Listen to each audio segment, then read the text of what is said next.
8월 2일, 일본이 결국 한국을 화이트리스트에서 제외하는 것을 강행하려 하고 있습니다. 공포된 날로부터 21일로 발효가 돼 이르면 8월 말부터 수출 규제 대상이 확대됩니다.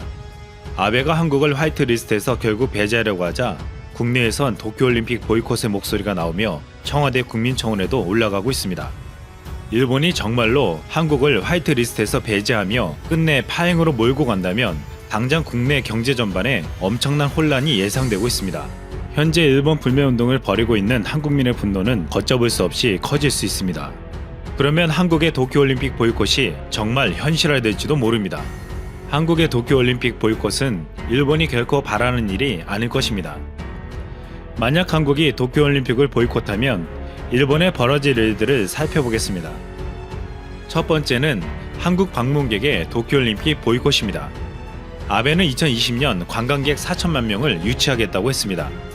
지금보다 30% 이상이 늘어야 하는 숫자죠. 지난해 일본을 방문한 4명 중 1명이 한국인 관광객이었습니다. 한국에서 일본 여행 불매운동이 벌어지자 일본 유명 관광지들이 텅 비어가고 있습니다. 이대로 가면 2달을 버티기가 힘들 정도라고 합니다. 한국이 도쿄올림픽을 보이콧하면 올림픽에 맞춰 일본을 방문하는 관광객이 현저히 줄어들 것입니다. 아베의 계획대로 올림픽을 맞아 방문객이 30% 이상 늘기는커녕 예년보다 더 줄어들 수도 있습니다. 그렇지 않아도 이미 도쿄올림픽의 숙박요금이 천정부지로 치솟고 있는 것도 비판받고 있습니다. 도쿄는 대조직위원회가 4만 6천 개의 객실을 선점해 숙박비가 폭등한 상태입니다. 1박 기준으로 주경기장에 있는 신주쿠의 호텔을 잡으려면 70만원 이상을 내야 합니다. 두 번째는 국제 여론의 악화입니다. 일본이 가장 가까운 나라 한국과의 관계가 악화되면 일본에 대한 국제 여론도 나빠질 것입니다. 특히 세계 시장을 주름잡고 있는 한국의 반도체를 건드리면 미국과 중국을 비롯해 전 세계에 피해를 줄 수 있기에 일본은 비난을 피하기 힘들 것입니다. 또한 도쿄올림픽은 여러가지 비판받을 요소들을 가지고 있습니다. 원폭 피해 지역 후쿠시마산 농수산물을 선수들에게 먹이겠다는 조주기의 방침과 도쿄 인근 토양 상태에서 방사선 수치가 높게 측정되는 자료가 공개되었습니다. 이 소식은 전 세계에서 큰 우려를 낳게 만들었습니다. 한국의 환경단체들이 나서서 이것을 국제적으로 알리게 되면 도쿄올림픽도 큰 타격을 받을 수 있습니다. 세 번째는 한국 보안업체의 보이콧입니다. 일본은 지난 2016년 무려 1281억 건의 사이버 공격을 받았습니다. 일본 정부의 안일한 태도가 일본이 지속적으로 사이버 공격에 노출되도록 만들었습니다. 일본 보안 시장은 큰 규모를 가지고 있지만 일본 내에는 보안업체가 별로 없고 기술력도 취약합니다. 도쿄올림픽 주관사 NTT 도코모는 한국의 한 업체를 선택해 보안을 맡겼는데요. 그들이 한국 업체를 선택한 것은 지난해 2월 평창올림픽 개회식을 하루 앞두고 해킹 공격을 받았지만 큰 피해 없이 빠르게 복구한 것을 보고 높은 수준의 한국 보안업체를 선택한 것입니다. 현재 한일 양국이 정치적으로 대립하고 있자 일본 관계자들은 우리 쪽 눈치를 보고 있다고 했습니다. 만약 우리 업체들이 보이콧을 하고 대체할 업체를 찾는다고 해도 보안 제품은 각 나라마다 보안 인증제를 통과해야 하기 때문에 시간이 오래 걸립니다. 따라서 한번 채택해 쓰기 시작하면 변경하기 어렵고 대체하기가 쉽지 않습니다. 일본 네티즌들은 보안업체가 대회 직전에 보이콧하자고 할 정도로 분노를 표출하고 있는데요. 이런 발언이 과하다고 생각할지 모르겠지만 아베가 한 행동을 보면 생각이 달라질지 모릅니다. 아베는 한국의 수출 규제를 발표하기 전 자신들만 피해를 안 보려고 대비를 해놨습니다. 수출 규제를 발표하기 직전 일본이 역대 최고치를 경신할 정도로 한국의 OLED 패널을 수입한 것입니다. 전 세계 수출은 작년 대비 26.6%가 줄었지만 일본만 129.2%나 늘었습니다. 일본이 한국의 반도체 소재를 규제하면 한국의 OLED를 못 받게 될까봐 미리 수입해 놓은 것이라고 추측되고 있습니다. 일본은 이렇게 말했습니다. 일본 기업은 피해가 거의 없을 것이고 한국 기업에는 큰 피해가 갈 것이라는 것이었죠. 한국민은 그동안 일본과 과거사 문제가 있었지만 잘 지내려고 했습니다. 8년 전 동일본 대지진이 났을 때 우리 국민들은 아무런 조건 없이 1,000억 원을 보냈습니다.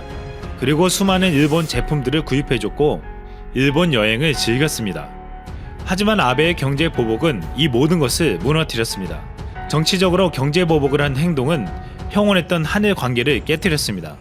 아베가 경제 도발을 멈추지 않는다면 내년 도쿄올림픽에서 웃기는 쉽지 않을 것 같습니다. 이상 쓸모왕이었습니다. 입니다. 일본이 디지털화에 바짝 매달리고 있지만 불가능한 상황이라는 충격적인 고백이 나왔습니다. 최근 일본 정부에서 여러 앱 개발을 시도했는데 도리어 개판 일보 직전이라는 것만 노출하고 말았습니다. 개그 콘서트 같은 상황과 충격적인 고백을 소개합니다. 일본의 디지털화가 지연되고 있는 원인은 사고 정지가 이유이다 라는 제목의 특집 기사가 올라왔습니다. 일본인들이 생각하고 궁리하는 능력이 정지된 상태이기 때문에 디지털화가 아예 불가능하다는 강펀치 제목입니다. 일본에서 C19 때문에 재택근무를 하면서 도장을 찍기 위해서 출근은 해야 한다 라는 이야기가 나오는 것도 기술력의 문제가 아니라 생각하는 능력이 정지되었기 때문이라는 것입니다. 이 글을 쓴 기자는 최근에 어떤 행정기관의 교육에 참가했다고 합니다. 그런데 그 연수원에서는 강사가 나와서 VTR 영상을 시청하겠습니다 라고 하고는 재생 버튼을 눌렀다고 합니다. 수업을 다 듣고 나니 이럴 거면 온라인으로 해도 되는데 하는 생각이 들었다고 합니다. 요즘은 특별한 기술이 없어도 유튜브나 줌으로 쉽게 쌍방향 커뮤니케이션이 가능한데 왜 일본에서는 활성화되지 않는지 이해가 안 된다고 지적합니다.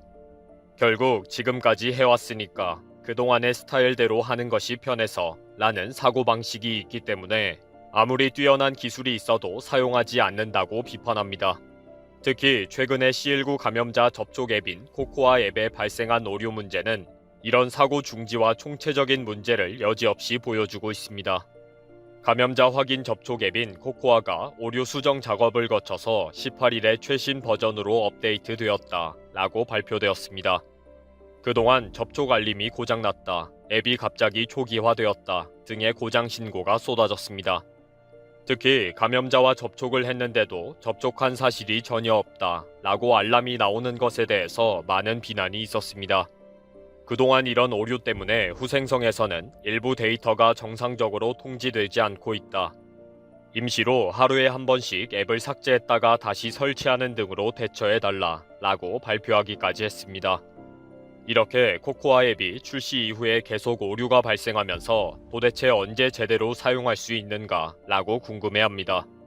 이에 히라이 타쿠야 디지털 개혁상은 문제라는 것은 영원히 없어지지 않는다 라는 철학적인 답변으로 앱의 문제를 대수롭지 않게 발언했습니다.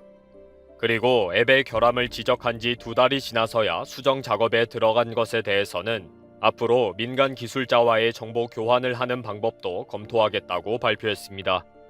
정말 굼뜬 것도 문제이지만 정확한 대책도 없으면서 횡설수설 답변으로 유야무야 대충 넘어가는 사고방식이 근본적인 문제입니다. 또 이런 횡설수설이 통하는 일본 사회가 더 큰 문제이고요. 일부 언론에서 코코아 앱의 문제점이 계속 드러나고 몇 개월 동안 그대로 방치되는 이유를 취재했습니다. 그 결과 앱 개발을 여러 회사에 나눠서 하청을 줬고 또 그 업체들은 재하청에 재하청을 준 것이 드러났습니다. 후생노동성은 퍼스널 프로레스 앤 테크놀리지의 개발 운용을 위탁합니다. 이 회사는 MTI의 운용, 보수 개발, 고객 지원 파트를, 마이크로소프트의 기술 지원을, 픽서의 클라우드 감시 업무를 각각 재위탁한 것으로 드러났습니다. 그리고 이 업체들은 작은 업무를 또 소규모 업체에 재위탁했고요. 결국 언론에서는 일본의 고질적인 병은 이권 사업을 줄줄이 나눠 먹는 다층 하층 구조라고 결론을 내립니다. 일본은 내각과 정치인들이 챙긴 이권이 있으면 후원하는 기업에게 위탁을 시킵니다. 그래서 사무비용이라는 이름으로 배보다 배꼽이 더 큰 항목이 발생하고요. 그러면 그 이권을 건네받은 기업은 적당히 떼먹고는 다시 재위탁을 시킵니다. 이런 식으로 재위탁까지 줄줄이 넘어가게 되는 방식입니다. 결국 이번 코코아 앱의 오류와 업데이트 지연 문제가 발생한 이유는 서로 책임을 미루고 의사소통이 되지 않다 보니 생겼다는 것입니다. 문제는 이런 고질적인 병폐가 사라질 기미가 보이지 않는다는 것입니다. 이권과 줄줄이 관련되어 있기 때문입니다. 일본에서 디지털 전환이 계속 엉터리로 진행되고 있다는 사실이 문제가 되면서 과거에 있었던 대형 사건이 크게 화제가 되고 있습니다. 이 사건이 결국 일본 사회의 근본적인 문제를 가지고 있다고 보기 때문입니다.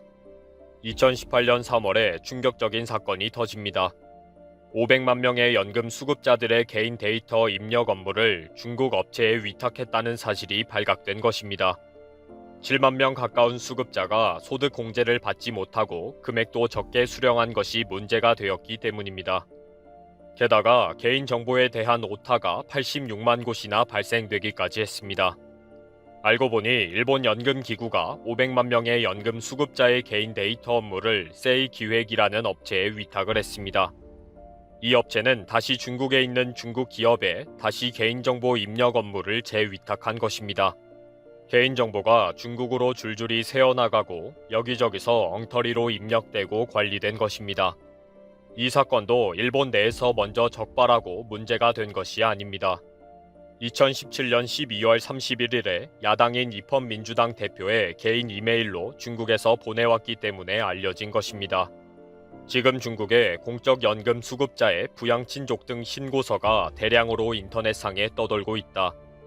중국인이라면 누구나 볼 수 있다. 생년월일, 전화번호, 배우자의 정보, 연간 소득 등 지극히 개인적인 모든 정보가 아주 상세하게 공개되어 있다. 도대체 일본에서는 이런 개인정보를 유출하고 자유롭게 볼 수 있도록 해도 좋은가? 라는 내용과 증거 자료들이 첨부되어서 온 것입니다. 그 후에 중국 업체에 재위탁한 세이기획은 처벌을 받고 폐업을 했지만 일본 정부와 연금기구는 어떤 책임도 지지 않았습니다. 이 당시에 야당이 국회에서 연금기구 이사장에게 강력하게 항의했을 때 개인정보에 관한 어떠한 내용도 확인해 줄 수 없다 라고 답변을 했습니다. 이 와중에도 이런 엉뚱한 답변을 하다가 일이 더 커졌고 결국 대대적인 조사에 들어가서 중국 업체에 재위탁했다는 사실이 밝혀진 것입니다. 지금 이 사건이 문제가 되는 것은 일본 정부는 아직도 이런 사고방식에서 벗어나지 못하고 있다. 이런 자세로 어떻게 디지털화를 할 수가 있다는 말인가? 라는 말이 떠돌고 있기 때문입니다. 2018년 사건이 대대적으로 발각되었을 때에도 연금기구는 개인정보에 관한 사항이기 때문에 어떤 것도 확인해 줄 수 없다 라고 답변했다가 무슨 말도 안 되는 헛소리냐 라고 강력한 항의를 받은 적이 있습니다. 17일 국회에서의 질의에 대해서도 일본 연금기구의 미즈시마 이사장은 올바르게 관리하고 있다. 올바르게 관리하고 있다는 것을 확인해 주는 것은 조심해야 한다. 라는 말도 안 되는 횡설수설 답변을 했습니다. 구렁이 담 넘어가는 식으로 애매모호하게 답변한 것에 대해서 야당과 언론들이 황당해했습니다. 디지털화가 되기 위해서는 마이넘버 제도가 자리를 잡아야 하고 그러기 위해서는 개인정보를 일본 정부가 관리를 해야 하는데 중국에 다 넘겨서 정리해달라고 했으니 놀랄 일이죠. 일본에는 제대로 된 기술과 시스템은 없고 오로지 하청을 주고 이것만 챙겨먹기 요령만 발전했다고 자아 비판까지 합니다.